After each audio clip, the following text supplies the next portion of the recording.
Friends, scrub typhus అనే ఒక జ్వరం గురించి ఈ మధ్య చాలా ఎక్కువ వింటున్నారు కదా. మీ ఇంట్లోని ఆవు, గేదె, కుక్క, పిల్లి లేదా ఎలకలైనా సరే ఎక్కువ తిరుగుతున్నాయనంటే మీరు కొంచెం జాగ్రత్త పడవలసిన అవసరం. ఎందుకంటే ఎలకల ఒంటిపైన ఈ చిన్న చిన్న పురుగులు లాంటివి ఉంటాయన్నమాట, మైట్స్ అని అంటారు. వాటి ఒంటి లోపల ఒక బ్యాక్టీరియా ఉంటుంది. ఆ బ్యాక్టీరియా మన ఒంటి లోపలికి, అంటే ఆ చిన్న పురుగు, ఆ మైట్ మనని కరిస్తే ఆ బ్యాక్టీరియా మన ఒంట్లోకి వెళ్తే అప్పుడు స్క్రబ్ టైఫస్ అనే ఇన్ఫెక్షన్ వస్తుంది. లేదండి మేము ఒక అపార్ట్మెంట్లో ఉంటున్నాం, మా ఇంట్లోని ఎలకలు అవేమీ లేవు అని అంటే మీరు హ్యాపీగా ఉండొచ్చు, మీకు ప్రమాదం లేదు.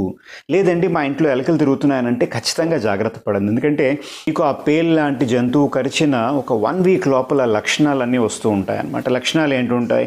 జ్వరము, ఒళ్ళు నొప్పులు, వామిటింగ్ సెన్సేషన్, తలనొప్పి, ఇంకొంచెం స్టేజ్ అడ్వాన్స్ అయితే కొంచెం కన్ఫ్యూజన్గా ఉండడం, ఇలాంటి లక్షణాలన్నీ వస్తున్నాయనంటే వెంటనే జాగ్రత్త పడండి. ఎందుకంటే జనరల్గా ఇవి మీకు డెంగీ జ్వరంలోని, టైఫాయిడ్ జ్వరంలో కూడా ఇలాంటి లక్షణాలు ఉంటాయి. సో ఎలా నిర్ధారించాలి? వెంటనే ఆ పేషెంట్ బాడీ అంతా ఒకసారి చెక్ చేయండి.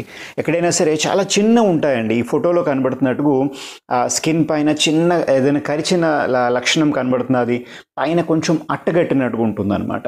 అలా కనబడుతున్నది అంటే వెంటనే మీ ఫ్యామిలీ ఫిజిషియన్ దగ్గరికి వెళ్ళండి. లేదన్నా మీ ఇంట్లో ఎలకలు తిరుగుతున్నాయండి, ఈ లక్షణాలు ఉన్నాయంటే వెంటనే మీ ఫ్యామిలీ డాక్టర్ దగ్గరికి వెళ్ళండి. Blood test and Lever function test చేస్తారు. ఎందుకంటే దాంట్లోని ఈ ఇన్ఫెక్షన్ బయటపడే ఛాన్సెస్ కొంచెం ఉంటాయి. కరెక్ట్ టైంలో ట్రీట్మెంట్ ఇస్తే అసలు ఎటువంటి ప్రమాదము జరగదు. లేదు లేట్ చేశారు అని అంటే మల్టీ ఆర్గన్ ఫెయిల్యూర్ అయిపోయి బాడీ అంతా డ్యామేజ్ అయి మనిషి ప్రాణాలు కోల్పోయే ప్రమాదం కూడా ఉంటుంది. ఇక్కడ వెంటనే క్వశ్చన్ వస్తుంది, సార్ మా పక్కింటి వాళ్ళకి ఎవరికో వచ్చిందండి, వాళ్ళ నుంచి మాకు సోకుతుందా అని. హ్యూమన్ టు హ్యూమన్ ట్రాన్స్మిషన్ జరగదు. మీకు ఆ పురుగు కరిచి ఆ పురుగు ద్వారా మీకు ఆ బ్యాక్టీరియల్ ఇన్ఫెక్షన్ డైరెక్ట్గా మీ బ్లడ్లోకి వెళ్తేనే ఇన్ఫెక్షన్ మీకు స్ప్రెడ్ అవుతుంది. లేదంటే మీరు ఆ మనిషిని వెళ్ళి టచ్ చేసినా సరే మీకు ఆ ఇన్ఫెక్షన్ రాదు.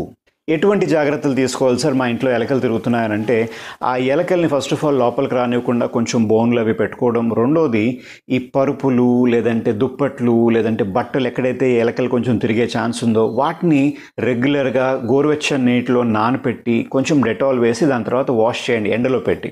పరుపులను చేయలేం కాబట్టి వ్యాక్యూమ్ క్లీనింగ్ చేయడం కానీ, లేదంటే ఒక కర్ర పట్టుకుని వాటిని బాగా దులపడం రెగ్యులర్గా, అంటే దానిపైన చిన్న చిన్న క్రిములు ఉన్నా అవి పడిపోయేటట్టు అనమాట. ఇలా రెగ్యులర్గా చేస్తూ ఉంటే మీరు జాగ్రత్తగా ఉండొచ్చు. అండ్ ఏమాత్రం లక్షణాలు కనబడినా సరే వెంటనే మీ డాక్టర్ దగ్గరికి వెళ్తే ప్రమాదం అనేది ఉండదు. ఈ టాపిక్ పైన మీకు ఏదైనా డౌట్ ఉందంటే కింద కమెంట్ సెక్షన్లో పెట్టండి. నా పేరు డాక్టర్ సురేష్ సోమయాజుల. సర్వేజన సుఖినో భవంతు.